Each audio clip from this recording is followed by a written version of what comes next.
Welcome to my channel. नोंथांमोनखौ बरायनाय जाबाय। दिनै आङो शर्ट भिडिअ खालामगोन आं दिनै। नोंथांमोन आं खाननैसो भिडिअ खालामनाय जायाखै। मानोबा आङो तामुलपुराव थांबाय थानाय जादोंना, ओंखायनो आङो भिडिअ खालामनाय जाथ'वाखै खाननैसो। नोंथांमोना नेनानै थाथ'दो, आंनि खाननैसोनि उनाव भिडिअ खालामनाया जागोन। दा आं हाथ'नाय नङा, जेरावबो थांनो हायाखै। मा खालामनो, गोदाव सोराव मोनला जोब्बाय आं एखेबारे। बेनि थाखायनो गोसोखौनो बोरैबा मोनबाय थादों, बेनि थाखाय आं भिडिअ खालामाखै।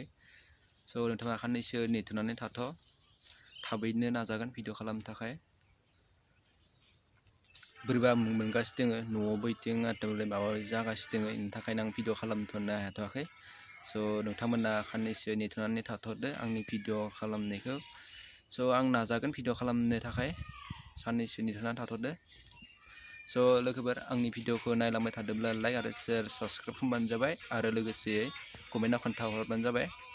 आरो आं गोदान चेनेलसो खुलिदों, नोंथांमोनाबो खोन्थाहरदो मारै बानायनांगौ, मारै मा जाबाथाय मारै खालामनांगौ, मारै मा खालामबाथाय मारै मा जायो। बारा रोंबाङाखै आङो भिडिअ खालामनो थाखाय। नोंथांमोना कमेन्टआव खोन्थाहरबानो जाबाय। नोंथांमोना खाननैसो नेथ'नानै जाबाय, आं भिडिअ खालामनो हाथ'वाखै दा। आं बेखिनियावनो दोनथ'नोसै। बाय बाय।